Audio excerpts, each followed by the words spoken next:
여러분 안녕하십니까? EBS 초대석 정관용입니다. 미술관에 가면 작품 해설을 해주는 도슨트가 있죠. 도슨트, 그러니까 미술 전시 해설사, 이렇게 부르면 될 것 같아요. 그런데 대부분 자원봉사 성격이고요. 이 전업적으로 직업으로 이 일을 하는 분은 정말 몇 사람 안 된다고 합니다. 근데 최근 우리 미술계의 스타 도슨트, 도슨트계의 아이돌, 이렇게 불리는 분이 있습니다.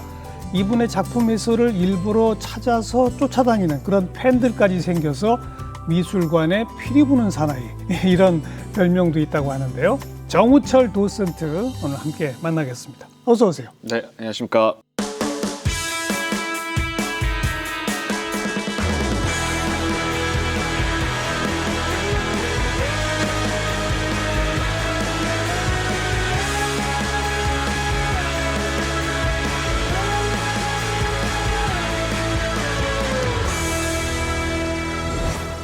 미술 전시 해설사 맞죠? 네, 맞습니다. 구체적으로 뭘 하는 거죠, 도슨트가? 사실 아직도 생소해하시는 분들이 굉장히 많은데 미술관에 가면 이렇게 작품을 해설해주는 도슨트 역할이 굉장히 중요하거든요. 요즘 들어서 많이 부각이 되고 있는 것 같아요. 그러니까 사실 미술 작품이라는 게 아무래도 영화나 음악처럼 친절한 예술은 아니잖아요. 딱 한 장면으로 이해해야 하는. 그래서 항상 미술관마다 요즘엔 다 해설가가 상주에 있고 친절하게 설명을 해주는 역할인 거죠. 예. 그런데 자원봉사 성격이 대부분이다? 그건 왜 그렇습니까? 그게 아무래도 처음에 등장을 했던 게 그 국립미술관에서 많이 하다 보니까 그 국립미술관은 저는 지금도 자원봉사가 있고 그게 어쩔 수 없다고 생각하는 게, 그러니까 미술관도 전 나눌 필요가 있다고 생각을 해요. 국립미술관이 있고 상업미술관이 있는데 예. 일단 국립미술관에서 티켓값을 안 받으니까, 혹은 무료죠? 그죠. 맞아요. 무료 네. 입장이죠. 그리고 혹시 받더라도 한 3,000원 정도 적은 금액으로 하다 보니까 이제 은퇴하신 시니어 분들도 하고 싶어 하신단 말이에요. 관람객 앞에서 뭐 자신의 설명도 좀 하고 싶고, 그래서 그런 분들이 계신 곳이 보통 국립미술관이고, 네. 근데 이제 상업미술관도 생겨나면서 상업미술관은 이제 기본적으로 티켓값이 어느 정도 영화비처럼 있으니까, 맞아요. 네, 도슨트가 하는데 이제 그 당시에는 아무래도 옛날에 그런 관례상 원래 주지 않았다, 이게 유지가 되면서 사실은 저도 이제 뭐 8년 정도를 했는데 그 앞에 1년은 미술관 스텝을 하면서 돌아가는 시스템을 좀 익혔어요. 근데 그러고 이 시장에 뛰어들었을 때 딱 4년 정도는 저도 페이가 없었거든요. 네, 그래서 제가 왜 전업 도슨트가 별로 없을까, 저도 궁금해서 이제 왜 페이를 주지 않을까 대표님들한테 몇 번 물어본 적이 있어요. 근데 제가 예상했던 것보다 더 심플하게 대답을 하시더라고요. 뭐라고요? 그 대답이 뭐였냐면 원래 그렇다. 그 말을 계속 들어서 예, 예. 이러니까 이게 전업 도슨트가 등장할 수가 없구나. 당연히 생계가 안 되니까 포기할 수밖에 없고, 저도 그러던 와중에 와, 진짜 이게 그만해야 되나? 라는 생각을 하다가 우연찮게 이렇게 강연도 하게 되고 방송도 잡히면서 전업이 될 수 있었던 것 같아요. 보통 작품 해설을 하면 시간이 어느 정도 걸립니까? 보통 하루에 3번에서 4번을 하고요. 한 번 해설에 기본 50분에서 1시간을 진행하고 있어요. 그렇죠. 네. 그리고 이제 보통 저 같은 경우에는 앞에 4년 정도는 주 5일을 꾸준히 나가다가 이제 다른 일도 하면서 일주일에 한 2, 3회 정도 나가고 있습니다. 한 번 가면은 3번이나 4번 하고, 네. 한 번 할 때마다 50분에서 1시간. 얼마 정도 받으시는지는 여쭤봐도 되나요? 그게 다 다른데요. 저는 1급으로 받고 있어요. 1급. 네, 1급으로 받아서 그냥 얘기를 하면은 보통 기본적으로 지금 15만 원에서 한 20만 원 정도. 한 회당 1일에. 1일에. 네. 그래서 아직도 턱없이 부족해요. 그래서 그런데 아니 3번, 4번, 3, 4시간을 하는데도 하루에 20만 원. 맞습니다. 너무 적네요. 네, 그래서 참 아이러니한 건 그것도 좀 받는 편이에요. 이쪽 시장에서는. 근데 이걸 받는 구조를 만드는데도 거의 뭐 6년 정도 걸렸으니까. 그러네요. 네, 그래서 그리고 아직도 이제 뛰어든 분들은 그거보다 훨씬 더 못 미치는 금액을 받는 분들도 계셔서, 저 같은 경우에 어쨌든 이런 방송에 나와서 도슨트를 알리고 있고 나름 자만일 수 있지만 그래도 선두에 있잖아요. 제가 올려야 뒤에 분들이 올라간단 말이에요. 그래서 아직도 그거에 대한 싸움을 좀 하고 있는 것 같아요. 아니 그러면 하루에 뭐 한 20만 원 벌이를 일주일에 2, 3일 해가지고는 사실 생계가 어렵잖아요. 그것만 가지고. 맞습니다. 전문적, 전업적 도슨트라고 말하기 아직도 어려운데요. 제일 앞서 있는 분인데도. 그럼요. 그래서 저도 사실은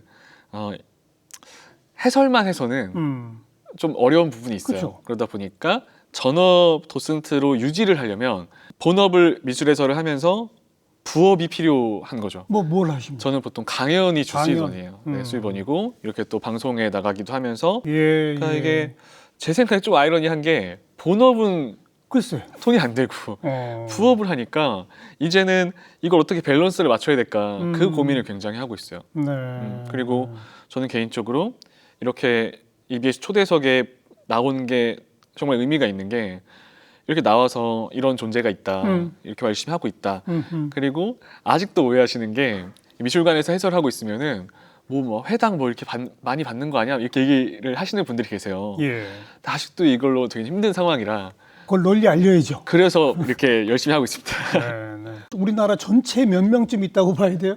그래도 요즘은 조금 늘어나서 전업 도슨트로 이제 뛰어드신 분들은 많은데 그래도 이 정도로 꾸준히 계속 가는 분들은 한 10명 내외인 것 같아요. 전국에 다 합해서. 네, 이 정도 될 것 같습니다. 보통 이렇게 첫 번째 머릿속에 떠오르는 생각이 예를 들어서 뭐 제일 유명한 뭐 반고호전을 한다. 네. 그러면 미대에서 반고호를 전공하신 교수님들도 많고 이럴 거 아니에요. 그렇죠. 저는 그런 분들이 하는 건 줄 알았거든요. 네. 그런 분들도 가끔 미술관에서 이제 특별 도슨트로 부르긴 합니다. 지금도 교수님들 불러서 초대해서 하는데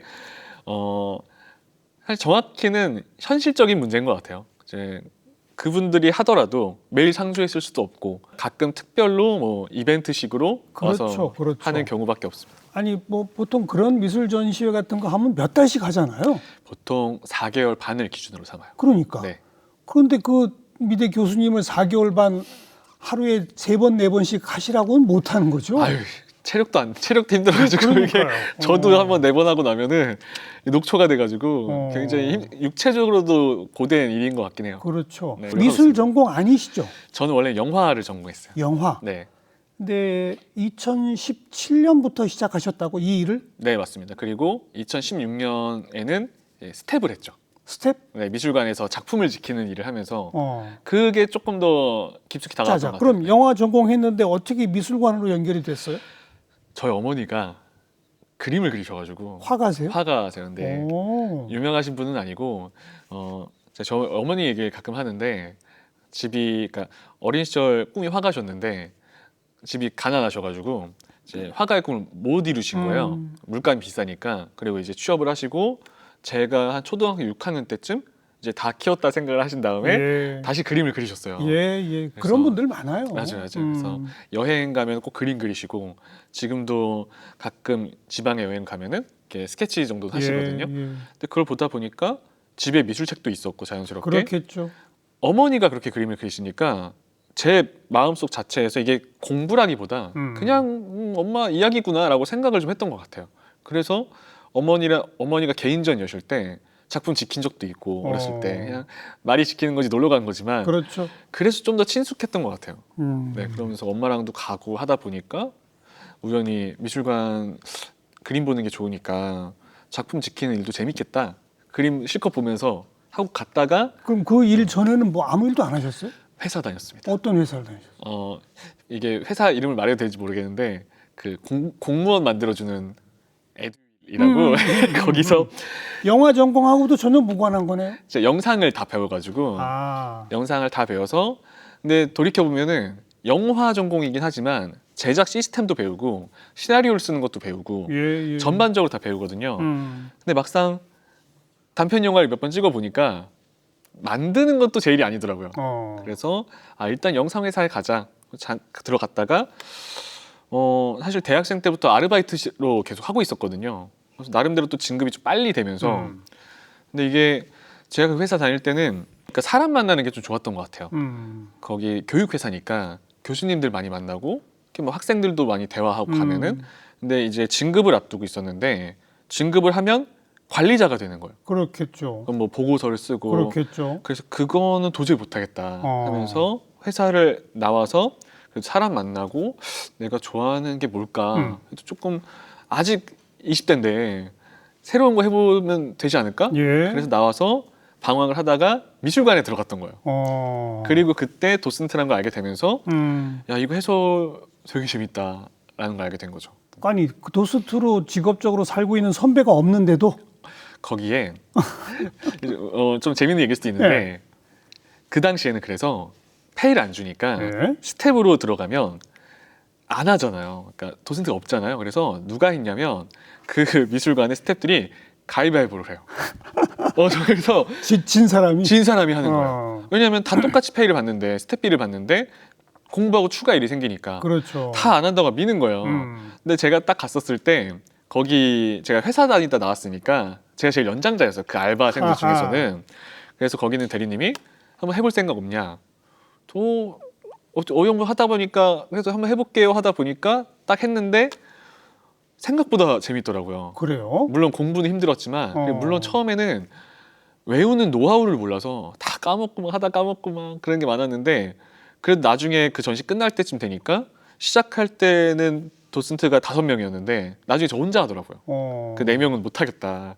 그래서 첫 번째 전시가 어떤 전시였어요? 첫 번째 전시가 사진전이었어요.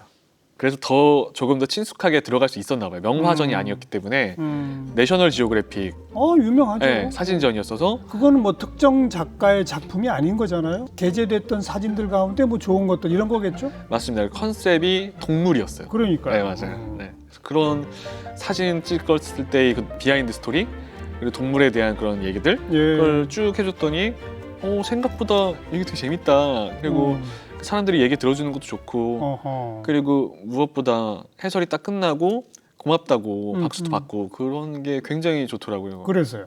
그래서 딱 했는데 그때부터 즐거워서 근데 그때도 페이가 없었거든요. 그러니까요. 그래서 회사 다닐 때는 사실 큰 재미는 없었거든요. 근데 이거는 페이가 없지만 재밌다. 그래서 제가 그날 이제 해설가로 살아야겠다 하고 집에 가서 그 길을 걷는 선배가 없지만 없었어요. 내가 한번 해볼 수 있겠다. 네, 그리고서 한 3, 4년 동안은 페이가 거의 없었다고요? 없었죠. 그런데도 그냥 했어요? 그래서 이 도슨트비는 아예 없고 그러면 어떻게 해야 되냐면 해설을 하면은 한 다음에 옷을 갈아입어요. 스텝복을 입습니다. 그리고 검표를 하는 거예요. 미술관의 스텝으로? 네, 맞습니다. 그래서 티켓도 끊어주고 일하다가 다시 해설 시간이 되면 또 옷 갈아입고 해설해주고 끝나면 또 옷 갈아입고 또 이렇게 작품도 지키고. 그러니까 그 초창기 3, 4년은 사실상 직업은 미술관 스텝이네요. 맞아요. 네. 그러면서 도슨트로서의 역할은 계속 훈련을 하신 거고. 계속했죠. 그리고 어느 순간 미술관 측에게 나 이제 도스트비를 받아야 되겠습니다 이렇게 했어요? 그렇게는 못했고 2019년도 베르나르 비페전 씨였을 거예요. 그때 베르나르 비페 네, 맞습니다. 그 광대 그림으로 유명하신. 맞습니다. 네, 그때 이제 다른 기획사 처음 만나는 기획사였는데 그때 제가 대표님한테 이제 면접 보는 날 제가 사실 다른 업무보다 해설 더 열심히 하고 더 이렇게 관람객들 즐겁게 해줄 테니까 해설 일만 하면서 이렇게 월급을 주시면 안 되냐. 스텝 일은 안 하겠다. 네네 해줬는데 그때 대표님이 다행히도 그래 너 해라. 그래 너 한번 해보고 싶은 대로 해봐라라고 하면서 처음 그렇게 들어갔던 것 같아요. 네. 그래서 그 대표님께 지금도 되게 감사한 게 있고 그래서 그게 인연이 돼서 지금도 그 회사에서 전시가 할 때면 계속 들어가고 있어요. 그래요. 네. 그때 이후로는 이제 뭐 나는 스텝 일은 안 하고 도슨트만 합니다. 네, 맞습니다. 계속 이렇게 되는 거겠죠. 그죠. 그죠. 근데 그 바로 2019년에 베르나르 비페전이 반응이 좋았어요. 처음에는 이게 반응이 되게 재밌었던 게 예술연당 1층에서 진행을 했어요. 근데 이제 1층이 가장 넓은 곳이고 위로 올라갈수록 좁아지는 구조인데 1층을 빌렸고 작품도 원화로 가득 채워놨는데 그래도 아직까지는 네임밸류가 굉장히 중요하다 보니까 베르나르 비페 하면 일반인 분들은 모르잖아요. 미술을 모르는 분들은.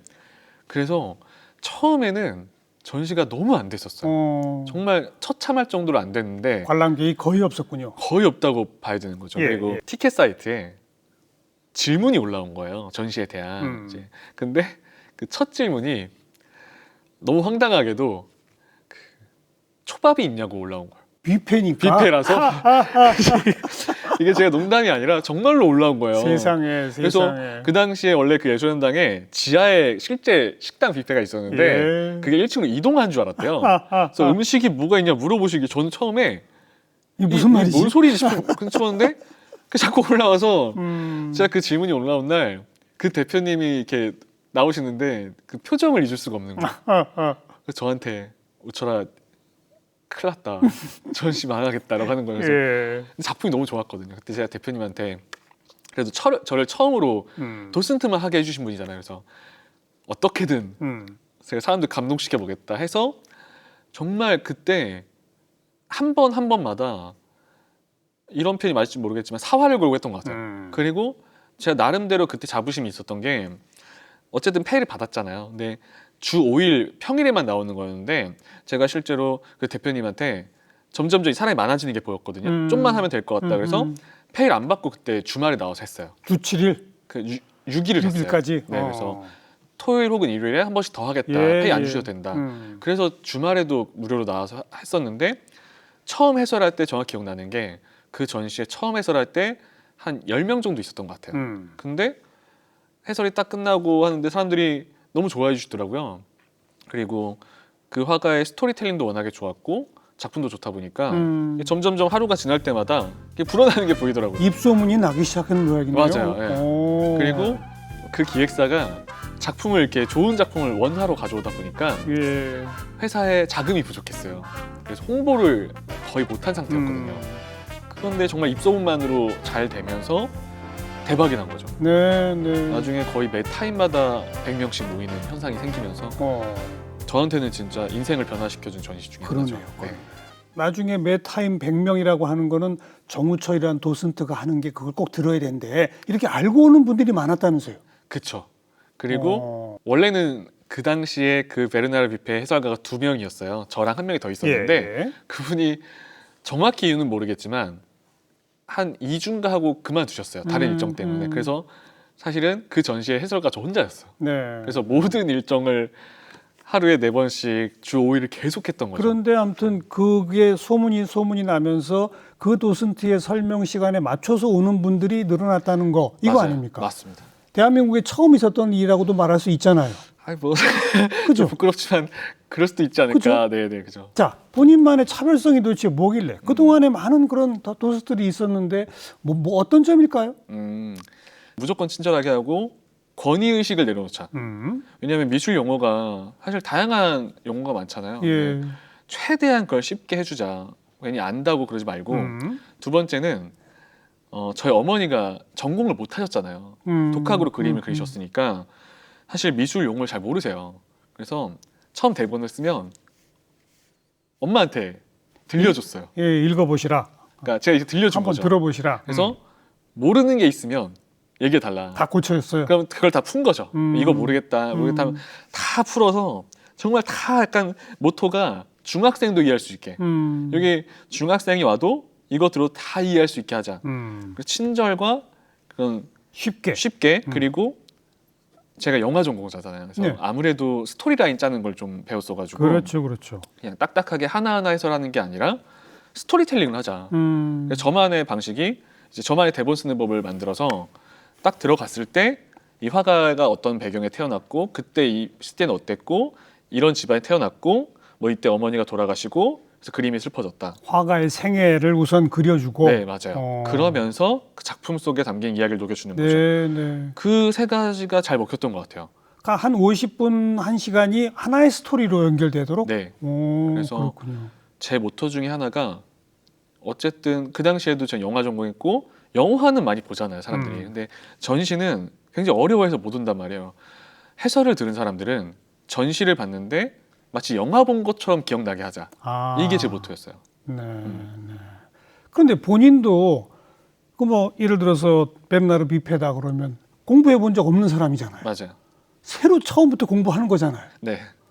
그래서 뭐 다른 일반 관람객하고 다를 바 없는 데서 출발하는 거잖아요. 맞습니다. 그래서 저희는 먼저 몇 달 전부터 알죠. 정보를 알아요. 알죠. 네, 알아서 베르나르 뷔페 같은 경우에는 국내에 자료가 없더라고요. 그래서 찾아보니까 다행히도 제가 그때 돈을 못 벌 때였으니까 수중에 돈이 없었는데 이 프랑스 작가인데 의외로 일본에 미술관이 있더라고요. 아, 일본에 가야겠다. 네, 저희 가서 정보를 가져와야겠다. 그러니까 기획사에서 자료를 주긴 주지만 그걸로는 너무 부족한 거예요. 왜냐면 재미없다. 그래서 있는 돈을 다 끌어 모아서 일본에 갔어요. 직접 갔어요. 아, 갔습니다. 그래서 이것도 뭐 기획사에 돈을 주는 것도 아니고 예. 사비로 간 거죠. 가서 주 일주일을 있었는데 그 미술관과 가장 가까운 호텔을 잡아서 그냥 눈 뜨면 계속 갔던 것 같아요. 계속 보고 미술관. 뷔페 상설 미술관이었어요? 상설 미술관이 있어요. 일본에 예. 시즈오카라는 지역에 예. 계속 보고 거기만 갔던 것 같아요. 작품을 눈에 근데 익히려고. 보기만 한다고 돼요? 공부를 해야지. 그래서 돌아올 때 일본에는 베르나르 뷔페에 대한 서적이 많더라고요. 그래서 도록을 한 3권 사왔어요. 근데 문제가 뭐냐면 일본어잖아요. 일본어를 그래서 이제 또 남은 돈으로 다 끌어 모아서 번역. 네, 부모님한테 살짝 빌리기도 해서 일단 첫 번째는 그걸 어떻게 다 번역을 해 못하니까 이제 그 번역기가 돼 있잖아요. 그래서 그거를 한 장 한 장 다 찍어봤어요. 이렇게 다 찍은 다음에 되게 오래 걸려요. 다 찍은 다음에 안 맞잖아요. 틀린 부분 많잖아요. 번역기는. 그래서 다 대충 딱 찍어서 대충 본 다음에 아, 이 페이지가 중요한 내용이다. 뭔가 느낌 같다 그러면 예. 페이지를 다 적은 다음에 그 페이지를 적은 걸 다 이제 일본어 전문 번역한테 맡긴 거예요. 그래서 정보를 다 가져와서 그걸 다 공부한 다음에 제 대본을 딱 썼는데 수중에 돈이 하나도 없었어요. 투자를 많이 했군요. 아무튼 초기에 투자를 많이 했죠. 왜냐면 어떻게든 저는 전시를 보던 해설을 듣던 뭔가 기억에 남는 게 가장 좋다고 생각하고 감동이 있고 그러려면은 이걸 좀 투자를 해야 된다고 생각했고 그렇죠. 네, 그래서 그게 딱 사람들이 좋아했던 포인트였던 것 같아요. 그래서 많이 찾아주죠. 그래서 그 당시에 들었던 분들이 지금도 꾸준히 와주고 계세요. 그게 이제 팬층이 생긴 거 아닙니까? 네, 맞습니다. 네.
지금까지 그러면 뭐 모두 유명한 작가들 꽤 많이 하셨겠어요? 네, 맞습니다. 누구 또 기억이 나시는?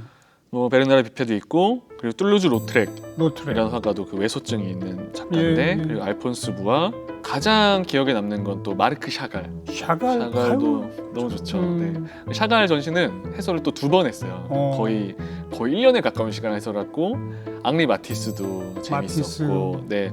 그리고 기억에 남는 또 작가 중에 한 명은 굳이 뽑자면 앙드레 브라질리에라는 작가인데 그 전시도 작품이 너무 예쁘고 그리고 베르나르 뷔페와 나이도 비슷했었는데 스타일이 워낙에 달라서 비교하면서 해설하는 게 굉장히 재밌었어요. 근데 방금 언급한 사람 중에 뭐 샤갈, 마티스, 로트렉 이런 분들은 굉장히 유명하고 네. 이분들에 대한 국내 책도 많으니까 맞습니다. 처음 공부할 때보다는 쉬웠겠네요. 그죠. 그죠? 그죠.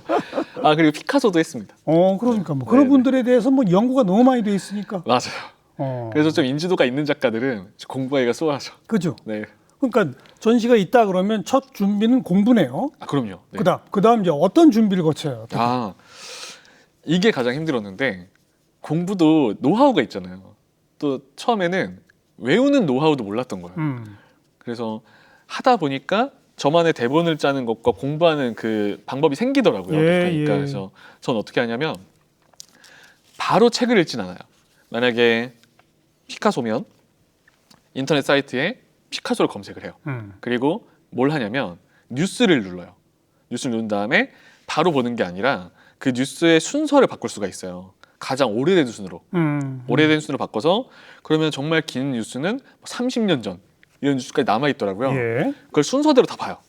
쭉 보면서 바로 오늘 기사까지 다 보면서 오는 거예요. 그러면은 몇 년도에 얼마에 팔렸고 뭐 이때 이런 일이 있었고 뭐 이런 사건이 있었고 다 정리가 되더라고요. 그렇죠. 그리고 뭐 칼럼을 쓴 것도 있고 그럼 어느 정도 이제 파악이 돼요. 그 다음에 책을 구입하는데 책도 서적이 많지만 예술 분야이기 때문에 학자들마다 분석하는 게 다 달라요. 그렇죠. 여러 권을 봐야 되잖아요. 그래서 한 5권 정도 산 다음에 읽어봐요. 다 읽어본 다음에 나와 스타일이 좀 맞는 작가 그리고 이 설명이 가장 반복된다. 그런 좋은 책을 하나 골라서 그 책을 또 여러 번을 읽어요. 그러면 이제 감이 잡혀요. 예. 이런 인생 살았구나. 그 다음에 기획사에서 준 자료를 봐요. 그럼 또 거기 있는 자료와 맞춰보고 이런 작품들이 왔구나. 그러면 스토리텔링을 쭉 이제 머리에 들어와 있으니까 시작과 끝을 먼저 써요. 일단 시작과 끝을. 그리고 중간중간에 한국에 온 전시에 온 작품들을 넣는 거죠. 당연하죠. 네, 당연하죠. 이렇게 배치를 맞추다 보면은 하나의 스토리텔링이 완성되더라고요. 그렇게 꾸준히 작업하고 있어요. 금년에 그 베르나르 비페전 다시 또 했다면서요? 또 했습니다. 그때는 굉장히 쉬웠을 거 아니에요. 그렇죠. 그죠? 네, 그 아직도 머릿속에 있어가지고 저는 그리고 그때 그 미술관에 갔던 게 힘든 때였지만 워낙에 추억으로 남아 있어서 그 전시가 끝나고도 종종 놀러 갔거든요, 혼자서. 그때 그래서 이미 정보가 계속 쌓여 있어서 이번에 했을 때는 좀 더 재밌게 했죠. 조금 더 업그레이드 시켜가지고. 그죠. 그리고 이제는 아는 내용이니까 예전에는 이렇게 뱉어내느라 신경을 써서 예. 주변 환경을 못 봤었거든요. 예. 이제는 저런 분이 또 왔구나. 그래서 저분은 계속 와주는 분이네. 이게 사람 구경도 좀 하면서 네, 해설을 맞춰가는 것 같아요. 그 관람객들 중에 얼굴 다 아는 분들도 이제 생겼군요. 많아요. 많죠? 네. 그리고 좀 뿌듯할 때는 그래도 8년 정도 하니까 이제 어머니가 이제 다른 이제 관람객이 아이를 유모차를 이렇게 태우고 왔는데 그 유모차 타고도 내가 이제 걸어오더라고요. 그 생각보다 그게 되게 뿌듯해요. 네. 그리고 중학생이 뭐 과제 때문에 왔다가 또 이제 성인이 돼서 오기도 하고. 네. 지금 저희 그 테이블 위에 언급된 이게 마티즈 작품이죠? 네, 맞습니다. 이 로트렉 작품. 로트렉, 네. 이건 알폰스 부아. 알폰소 네. 모아. 직접 다 해설하셨던 전시에 전시됐던 작품들이죠. 네, 맞습니다. 우리 이 시청자분들한테 이분이 이렇게 하는구나 좀 맛배기 삼아서 네. 한두 작품만 좀 예를 들어서 해설한다고 치면 네. 정말 미술관에서 하는 것처럼 한번 해보실래요? 네. 그럼 이 중간 작품을 좀 해볼 건데. 로트렉 작품. 네, 뚜르즈 로트렉 작품인데 뚜르즈 로트렉은 이 남프랑스 출신인데 알비라는 지역 출신이거든요. 남프랑스 지역에서도 가장 최고의 상류층 귀족 집안이었어요. 그래서 풀 네임이 굉장히 길어요. 앙리, 마리, 레이몽드, 뚜르즈, 로트렉, 몽파거든요. 근데 이게 이제 당시에 귀족들의 이름이 긴 것도 있었고 또 중간에 드자가 들어가면 귀족성이었거든요. 근데 이 문제가 뭐냐면 예전에 뭐 합스부르크 왕가도 그랬고 이 과거에는 좀 이렇게 귀족이나 왕족들이 근친을 좀 했잖아요. 근친 결혼도 맞아요, 하고. 맞아요. 근친 결혼했었는데 이 가문 로트렉 가문이 12세기부터 결혼을 가족끼리 하게 된 거죠. 다른 가문이 들어오지 못하게. 그러다 보니까 이 굉장히 족보가 이상해져 버렸어요. 그래서 로트렉의 아버지와 어머니가 사촌지간이었고 그리고 친할머니와 외할머니가 자매였어요. 너무 이상해진 거죠. 그러다 보니까 이 조상 중에 장애를 가진 사람들이 많았던 거예요. 유전병들이 유전병으로. 많이 생기죠. 네. 그리고 로트렉의 부모님은 병이 없었는데 한 세대를 건너뛰면서 이 로트렉이라는 화가에게 유전병이 다 들어가 버린 거예요. 뼈가 약했고 그래서 넘어지면 뼈가 부러지는 수준이었고 성장이 굉장히 더뎠어요. 그러다 보니까 귀족으로 태어났음에도 당시 귀족들은 취미생활로 승마나 사냥을 해야 되는데 두 가지를 다 못하는 거예요. 그리고 외면받고 소외당하고 놀림받고 그래서 할 수 있는 게 그림밖에 없었던 거죠. 그리고 그 놀림받는 그런 아픔들을 극복을 하고 그러면 좀 더 자유로운 세상으로 가야겠다. 그림을 그리기 위해서 이 최상류층인 귀족이 최하층민이 모이는 몽마르트로 간 거예요. 그리고 몽마르트에서 자기 같은 장애가 있는 사람들, 불황자들 왜냐면 그 당시에 몽마르트가 땅값이 제일 쌌으니까 가난한 예술가들도 모였거든요. 거기에 가서 이 귀족이 하층민의 삶을 느끼는 거예요. 그리고 그 유명한 물랑루즈에 가서 거기는 댄서들을 그리는 거죠. 이 작품이 물랑루즈 포스터인데 로트렉이 처음으로 그린 포스터예요. 그리고 이 포스터가 파리에 걸리면서 물랑 루즈가 지금으로 치면 대박이 나면서 현재까지도 전 세계적으로 유명해진 거죠. 보시면은 디자인 센스가 굉장히 좋은 게 물랑 루즈 글자를 첫 글자 M을 크게 썼잖아요. 그렇죠. 뒤에는 작게 3번을 쓴다는 거, 이런 디자인적인 포인트. 그리고 여기 중간에 지금 다리를 높이 들고 있는 사람은 여성분인데 댄서죠? 당시 유명한 댄서입니다. 라 굴리라고 불렸어요. 실제로 네네. 활동하던. 네, 라 굴리가 이제 별명인데 번역하면 먹보란 뜻이래요. 재밌었던 게 이렇게 춤을 추다 보면은 당시 캉캉 춤을 추잖아요. 지금 캄캄춤 추는 네, 동작이잖아요. 너무 힘드니까 목마를 거 아니에요. 그러면 꼭 여기 테이블 손님 수를 뺏어 먹었대요. 손님들이 지어준 별명이 먹보였고, 이 앞에 있는 실루엣만 보이는 남자 댄서인데 발랑탱이란 댄서예요. 별명이 뼈 없는 발랑탱이다. 너무 잘 춰서 춤을 추고 있으면 뼈가 없는 것처럼 보였대요. 일부러 이 포스터를 만들면서 지금으로 치면 슈퍼스타죠. 슈퍼스타 둘을 등장시키고 당시에 뒤에 관람객을 일부러 심플하게 실루엣 처리하고, 예. 그리고 중요한 게 이 노란색 부분이 가스등이거든요. 이 가스등을 강조한 게 당시 물랑 루즈가 다른 술집들에 비해서 훨씬 더 많은 가스등이 설치돼 있었어요. 그래서 한마디로 이거 번역하면 이런 거죠. 우리의 밤은 낮보다 화려하고 아름답다. 예. 그리고 이런 슈퍼스타들이 여러분을 반기고 있다. 이 포스터로 인해서 물랑 루즈가 대박이 났어요. 네. 그리고 이게 성공하면서 그 다음 포스터도 계속 그릴 수 있게 된 거죠. 그리고 매력적인 건 댄서를 자꾸 그려요. 그게 왜 그러냐면 본인은 몸이 약하고 춤 못 추니까. 그죠. 그래서 내가 너무 정적이니까 그림은 동적인 거예요. 그리고 귀족 사회에서 소외받고 따돌림 당했고 거기서 외면받았지만 막상 하층민의 삶으로 들어갔더니 거기선 또 받아주는 환경이 된 거예요. 예. 그래서 그들의 삶을 굉장히 아름답게 남겨준 화가기도 해요. 로트렉은 그런 장애가 있었음에도 사람들을 사랑했고 그들의 행복한 순간들을 춤, 뭐 댄서들, 뭐 술 마시는 그런 주말 풍경 이런 것도 다 그린 거죠. 네. 그래서 어떻게 보면은 본인이 가지지 못했던 그런 순간들을 그림으로 남겨놓으면서 포스터로도 유명해진 거죠. 그 보통 이렇게 예상되는 뭐 미술 사조적으로는 뭐 어떤 사조와 어떤 사조 사이에 뭐고 뭐 이런 얘기는 하나도 안 하네요. 하긴 어려운 하는데 얘기는 안 하네요. 잘 안 합니다. 네, 물어보면 하는데 이제 뭐 인상주의, 후기 인상주의 다 있는데 저는 그렇게 생각을 해요. 그러니까 그게 중요한 게 아니죠. 그 사실. 맞아요. 사실은 정보의 홍수 시대잖아요. 궁금하면 검색하면 나와요. 근데 전시회 오는 사람들은 공부하러 오는 게 아니거든요. 예. 제 역할은 이게 막 이렇게 어려운 게 아니다. 근데 정보가 아무리 많아도 뭐 관심이 생겨야 공부를 하잖아요. 네. 그럼 첫 번째는 바로 뭐 학문으로 공부를 하는 게 아니라 생각보다 재밌다. 그렇죠. 그리고 이 화가들도 사람이다. 이렇게 있었다. 그럼 이게 좀 재밌거든요. 그럼 알아서 찾아보게 되더라고요. 그렇죠. 네, 그래서 내가 어려운 얘기를 하는 게 문제가 아니라 여기 오는 사람들이 놀러 왔지만 생각보다 재밌네? 뭐 이런 사람이었네? 이걸 한번 느끼면 검색해보면서 이런 거였구나. 알겠어요. 관심이 가도록 유도하는 게 1번의 목표다. 맞습니다. 그거네요. 네. 그러니까 무슨 사전이 이런 얘기 안 하는군요. 네, 맞아요. 괜히 그런 얘기 나오면 좀 멋있어 보이긴 하지만 어렵거든요. 맞습니다. 맞아요. 재밌네요. 말씀 들어보니까. 감사합니다. 하나만 더 해보실래요? 그러면은 이 작품도 재밌습니다. 네. 저게 이제 알폰스 무아 작품인데 어떻게 보면은 이 로트렉과 같이 포스터의 거장으로 유명한 두 화가예요. 네, 시기적으로 보면 로트렉이 조금 더 선배인데 알폰스 무아는 이제 아름다운 여성을 잘 그리기로 유명해요.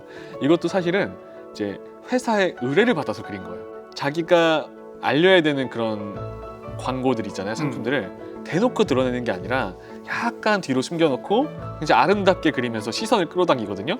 저게 의외로 달력 회사에서 달력 회사? 거표지를 제작한 거예요. 그래서 원래는 이 네모칸에 1월부터 12월까지가 들어가 있더라고요. 네, 그리고 여기 잘 보면 좌측에 원 안에 태양을 가리키는 해바라기가 펴 있고 우측에는 달이네요, 달. 달과 양귀비가 펴 있어요. 그래서 하루를 이렇게 표현한 거죠. 그리고 가운데 있는 여성은 당시 유명한 배우 사라 베르나르란 배우예요.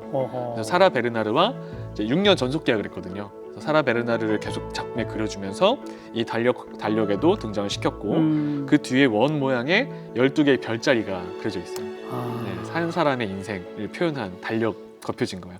그래서 알폰스 무아와 로트렉은 스타일이 조금 다릅니다. 알폰스 무아는 좀 가득 채워놓고 곡선을 많이 쓰고 우아하게 그렸다면 로트렉은 심플하게 딱 바로 시선을 잡을 수 있게. 그러네요. 그래서 두 거장이 차이가 있는 거죠. 그래서 이런 식으로 약간 시기가 겹치는 작가들을 같이 봐도 흥미로워요. 이런 식으로 또 비교까지 해가면서. 그죠, 그죠. 네. 보통 전시회의 작품이 근데 굉장히 많이 전시되잖아요, 한꺼번에. 네, 너무 많죠. 대략 몇 점 정도씩 보통 옵니까? 정말 다 다른데 그래도 기본적으로 약 100점 정도 오는 그죠? 것 같아요. 네, 근데 그걸 하나하나 다 이렇게 못 하잖아요. 못하죠. 그러면 그 1시간 이내라는 제한된 시간에 딱 몇 작품만 하는 거예요? 어떻게 하는 거예요? 해설가마다 다 다른데 저는 개인적으로 보통 전시가 섹션이 다 분류가 돼 있어요. 그렇죠, 그렇죠. 뭐 시기별로 나누든지 뭐 이렇게 돼 있죠, 보통. 맞습니다. 그래서 보통 한 5개의 섹션 정도가 있어요. 그 예. 중에서 최소 이 섹션에 한 2개 정도는 건드려주는 편이고, 근데 그 2개를 하면서도 중간중간에 약간 다른 작은 작품들도 언급하니까 그래도 한 최소한 15개 정도는 하는 것 같아요. 네. 그럼 정말 하나당 뭐 한 2, 3분 정도로 빨리빨리 돌아가야 되겠네요. 맞아요. 네. 앞에 첫 시작하면서 배경 설명 다 하셔야 되고 그죠. 마무리 또 하셔야 되고 네. 그러니까. 그죠? 그래서 하다가 이제 관람객의 반응을 계속 보거든요. 음. 이게 약간 의외로 사람들이 표정에 나오더라고요. 약간 좀 지루해진다. 표정이 보이면 약간 재밌는 얘기 또 해주고. 예. 네, 그래서 이거 귀를 쫑긋하네? 그럼 그걸 좀 더 집중력을 해주고. 그런 좀 나름의 소통이 되는 것 같아요. 보통 최대로 치면 몇 명까지 이게 됩니까? 한 번 해설에. 제일 많이 왔을 때가 그래도 한 섹션이 거의 가득 찼던 것 같아요. 그럼 몇 명이에요? 그러면 최소 100명은 넘지 않을까 하는데, 근데 그게 그림이 보여요? 100명이 모여서? 그래서 저도 굉장히 궁금하더라고요. 안 보여요. 그러니까요. 안 보이는데 왜 어떻게 들을까? 그래서 이제 뒤에 계신 분들한테 나중에 끝나고 물어봤어요. 그랬더니 이거를 녹음해가지고 다시 개인 관람할 때 따로 듣는다고 하더라고요. 녹음하려고 따라다니는 거예요? 약간 그런 것도 있더라고요. 그런 것도 있고 어. 그런 분들도 계시고, 작품 안 보이지만 그래도 한번 이렇게 듣고 나서 다시 개인 관람하면 훨씬 더 재밌다고 하더라고요. 물론 그건 그렇겠지만. 네, 그래서 고맙죠. 근데 적정 규모가 있잖아요. 있죠. 몇 명쯤이어야 한다고 보세요? 저는 솔직히 너무 적어도 문제예요. 왜냐하면 너무 적으면 10명 미만이면 그들도 뻘쭘해해요. 네. 저랑 이렇게 아이 컨택을 하면서 하면은 사람이 없으면 뻘쭘해하고 막 부끄러워한단 말이에요. 적정 인원은 제가 볼 때 한 30명 정도 같아요. 30명 정도. 근데 이제 그 이상 넘어가면은 저도 알아요. 길이 막힌단 말이에요. 그 이상 넘어가면 다른 일반 관람 하고 싶은 사람을 막아버리잖아요. 그러니까요. 그거 어떻게 해요? 그래서 이제 저도 그 고민이 계속 드는 거예요. 이걸 어떻게 해야 분산을 시킬까. 지금이 그 전시 시장에서 그걸로 고민을 많이 하고 있어요. 과도기인 것 같고, 이 전시를 관람하는 연령대도 많이 바뀌었고, 그래서 지금 전시마다 이걸 어떻게 해소할 것이냐에 대해서 여러 가지 시도를 하고 있어요. 최근에 제가 했던 전시에서는 이제 유명한 해설가들이 있으니까 아예 공지를 안 해요. 비공개로. 비공개로. 절대 안 알려주더라고요. 그나마 저한테 개인 SNS로 물어보시는 분들 답을 해드리는데 많지는 않으니까 아예 비공개를 해버리는 경우도 있어요. 스타 도슨트로서 미술관을 찾은 관람객들한테 미술 작품을 보다 더 즐겁게 또 감동 어리게 볼 수 있는 관람 비법 하나 알려주신다면. 관람 비법. 물론 해설을 들으면 좋죠. 근데 아무래도 시간이 정해져 있고 뭐 회사원분들은 또 힘들잖아요. 맞추는 시간에서. 제가 첫 번째 얘기해드리고 싶은 거는, 저도 해설가지만 해설을 듣기 전에 먼저 보셔야 돼요. 작품을 먼저 봐요? 네, 왜냐하면 해설부터 들어버리면 제 개인적인 생각에 뭐랄까요, 침투가 되니까 온전히 내가 먼저 보고 이런 느낌 같다. 그 정도 쓱 돌아보는 정도는 필요한 것 같아요. 나만의 느낌, 네. 방해가 안 되게. 그 다음에 해설을 들으면 난 이렇게 느꼈는데 잠깐 이렇게 생각했구나. 비교하는 재미도 있어요. 내 생각에 관여도 안 되고. 그게 제일 첫 번째고, 두 번째 해설을 못 듣는다고 한다면 항상 얘기하는 게, 요즘 많은 전시들이 중간이나 끝방에 영상방이 있어요. 다 있죠. 그죠? 그래서 다들 들어가자마자 작품부터 보는데 사실 굳이 순서대로 안 봐도 되거든요. 그냥 스태프한테 물어봐서 영상을 먼저 보세요. 들어가서. 그러면은 이 작가 인터뷰도 있고 이 전시를 만드는 과정이 다 나와요. 있죠. 그걸 먼저 보고 다시 입구로 가면은 훨씬 더 이해도가 높아요. 기초 개요 공부를 먼저 하는 거네요. 이게. 네, 맞습니다. 네. 그 방법이 혼자 볼 땐 제일 좋은 방법인 것 같긴 해요. 네. 해설을 들을 수 있다면 먼저 그림을 한번 둘러본 다음 해설을 차근차근 따라 들어라. 네. 그리고 해설을 못 듣는다면 영상방을 먼저 들리고 그다음 작품을 봐라. 맞습니다. 공부가 됐네요. 네, 감사합니다. 앞으로 꿈 계획이 있으시다면? 정말 많은 관람객을 만나면서 다양한 이야기들을 들어요. 무조건 그림이 무조건 긍정적인 것도 아니지만 그래도 예술 작품을 이렇게 만드는 거장이라고 한다고 하면은 저는 공통점이 그럼에도 불구하고라고 생각을 해요. 그래서 거장이라 불리는 사람치고 평탄한 인생을 산 사람이 없잖아요. 다 굴곡이 있고 예. 그럼에도 불구하고 자신의 신념을 꺾지 않고 그림을 그린 사람들이거든요. 그런 사람들의 작품들이 울림을 주는 거잖아요. 그러다 보니까 미술관에서 눈물을 흘리는 분들도 많이 만나고요. 네, 네. 해설이 끝나고 나서 자기 사연을 들려주는 분들도 많고 어떤 학생들은 편지도 주고 가요. 메시지도 오고 그걸 다 모아놓고 있어요. 다 모아놔서 이제 딱 2년 뒤면 10년이 채워지는데 그때 가장 가까운 목표는 그 10년이 됐을 때 미술관에서 만난 사람들이라는 책을 써서 예, 10년간의 그 사람들에 대한 기록을 좀 남기고 싶은 게 있어요. 가까운 목표는. 그리고 최종 목표 중에 하나는 60이 돼도 50, 60이 돼도 미술관에는 계속 남아있는 거. 그렇죠. 이걸 유지하는 게 제일 첫 번째인 것 같고 그리고 또 한 가지 또 책으로 꿈이 있다면 아무래도 대중성을 얘기하는 사람이다 보니까 해외에 놀러 갔을 때는 이런 미술 작품을 교양이라고 생각하는 거야. 교양. 아직까지 우리나라는 학문으로 보는 것 같아요. 그게 좀 벽을 만들어주지 않나 생각해서 아예 학창 시절 때부터 볼 수 있는 조금은 가벼우면서도 재밌는 서양 미술사 책을 써보는 것도 목표입니다. 어린이 청소년용. 네, 맞아요. 예, 그리고 그래서 지금 사실은 제가 아까 전공자가 아니라고 말씀드렸지만 지금 미술사학을 다니고 있어요. 학교를 대학원, 야간 대학원을. 공부도 하시면서. 네, 그래서 알겠습니다. 네. 다른 누구보다 사실 먼저 좀 미리 공부해서 쉽게 알려주는 직업을 하고 계신 분이니까 네. 그런 책을 쓰시기에 제일 적합할 수 있을 것 같아요. 네, 맞습니다. 기대하겠습니다. 감사합니다. 오늘 재밌는 말씀 잘 들었어요. 고맙습니다. 네, 감사합니다.